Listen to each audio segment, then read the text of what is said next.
All right, in this video, we're going to take a look at a very common graphic that is out there online.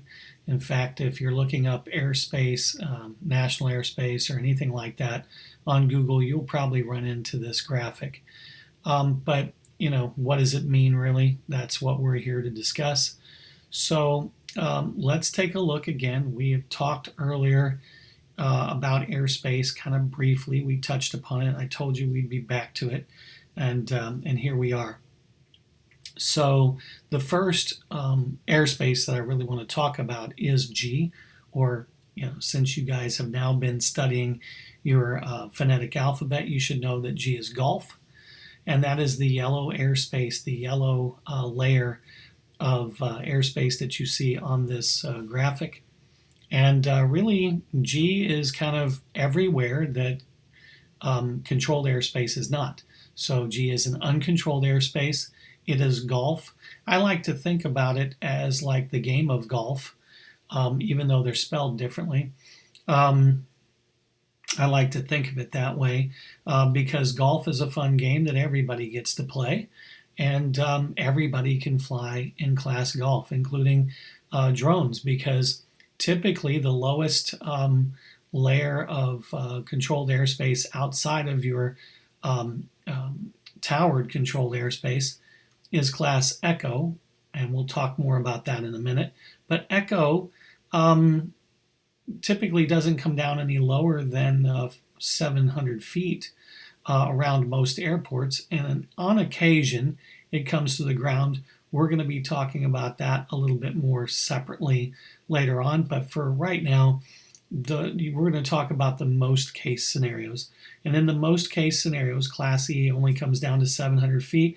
You won't even get in it, and it doesn't matter anyway because Class Echo has nothing to do with us.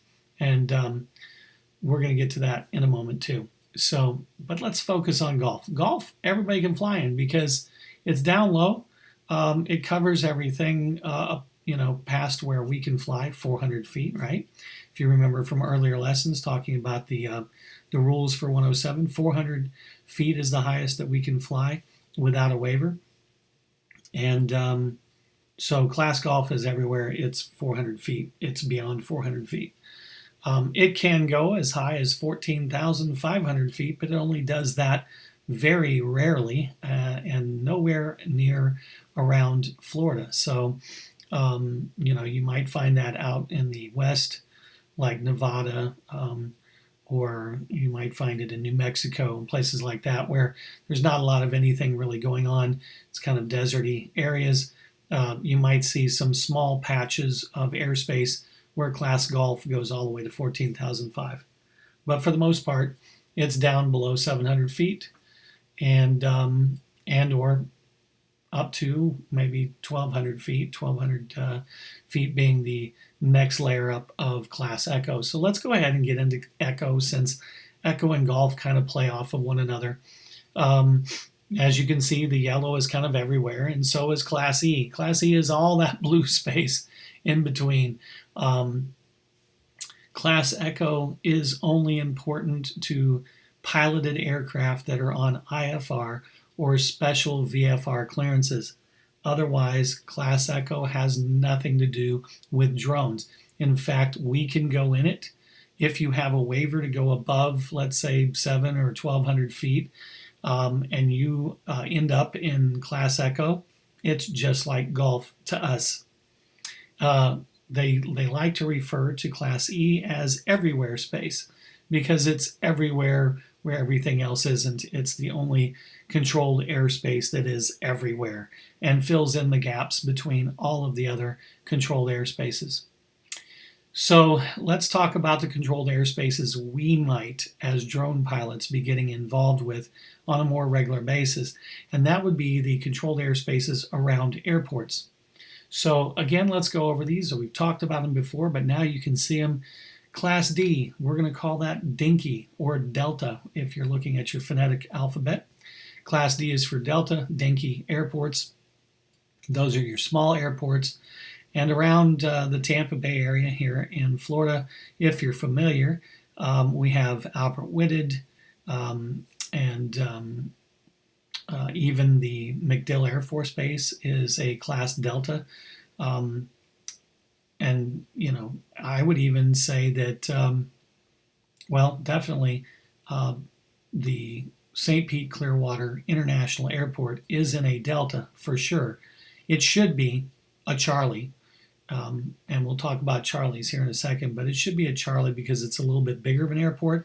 It carries international travel, whereas Albert Whitted only carries, small general aviation aircraft, and that's typically what Deltas are for, is small general aviation aircraft. But when we get to talking about St. Pete Clearwater International Airport in the next video, we're going to talk about the fact that it should be a Class Charlie airport because it carries a lot more travel and bigger airplanes and all that good stuff. But because it's underneath the overlying Class Bravo airspace, they just didn't feel the need to declare it as a Class Charlie because Tampa's Class Bravo airspace is going to basically handle all of their air traffic once it gets airborne and outside of their area.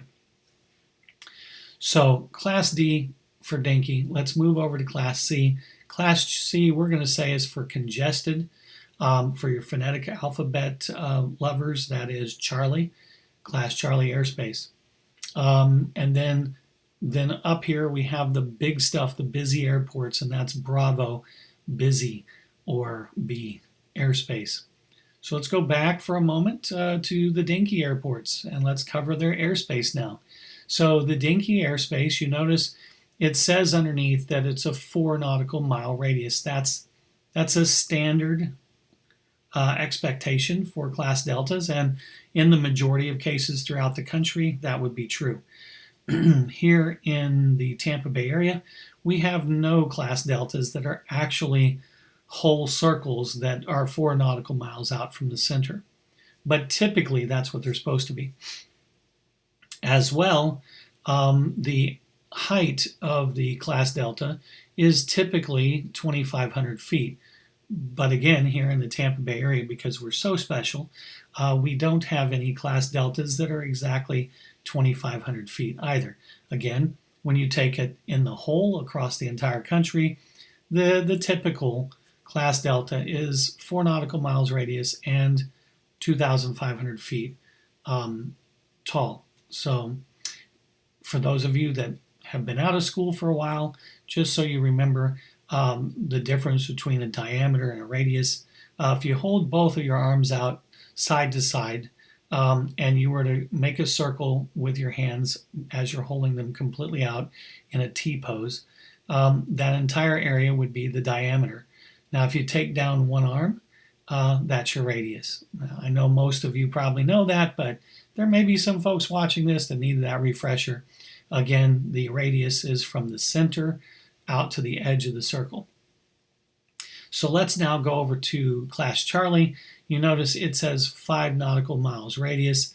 I've found with most of the airports that I've gone to, they are true 5 nautical mile radius, but that doesn't mean that the FAA can't choose to disturb that shape if they have to. I just haven't seen one. They typically go up to 4,000 feet. That is their top. And then if you notice, it kind of looks like an upside down wedding cake. There are some additional layers here of altitude where they kind of go out in concentric circles. The top one being a 10 nautical mile radius. So from the center out 10 nautical miles. And you, again, just to cover at the bottom, 5 nautical miles. But all bets are off when we come over here to Class Bravo airspace. Bravo airspace, it looks like a pretty circle here in this graphic, but I find that most Class Bravo airspaces are not really circular. Here in the Tampa Bay area, the Class Bravo around Tampa International is not really wholly circular, and we're going to look at that in the next video. But the same goes for all of their other layers. They can be just about any shape imaginable. A lot of them are kind of polygons of different sizes and shapes. But again, we'll talk more about that. We're going to look at the Class Bravo around Tampa International, and that is a perfect example of how completely wacky the shapes of these different layers can be. If you notice up here at the very top, there is a Class A. It starts at 18,000 feet MSL. Up to now, we've been talking about altitudes at above ground level. But once you get outside of the class Delta, Charlie, and Bravo, everything else is Echo until you reach Class A, and that's at 18,000 feet MSL. And so it's mean sea level.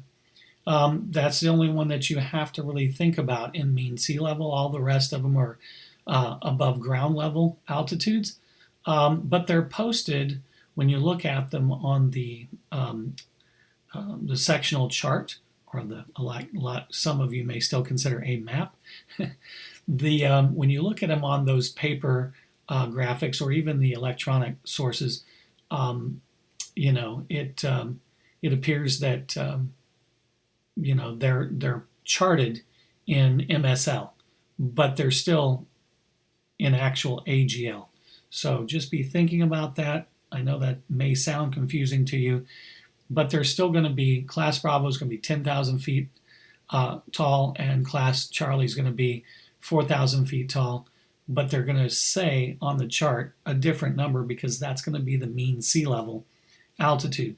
The difference between AGL and MSL is AGL is literally how many feet it is above the ground right where you're at, and then mean sea level, you may be miles and miles away from sea level or seeing any ocean or water, but it's the altitude that's gauged in pressure based off of a standard as to where sea level should be. And even that is not necessarily perfect, but it is about sea level because they figured out using formulas for basic pressure standard. Class A starts at 18,000 feet MSL and goes up to 60,000 feet MSL. What could possibly be after that? That would be Echo again, and Echo then rides all the way out into outer space, basically. But Class A, we're not allowed in it. VFR, manned aircraft, piloted aircraft, are not allowed in it. You have to be on an instrument rating to fly in it. Drones are not going to necessarily fly in it. You would have to have a very special case permit, and you'd have to have a drone that can fly up there without running out of battery. You're not going to get there with your drone because it will run out of battery way before it gets there. So Class A is completely out of the question. It won't really show up on any tests, I don't think. But if it does, you know what it is now, and you can speak to that. Again, everything else is Class E, and that covers it. So I will see you guys in the next video. Happy studying.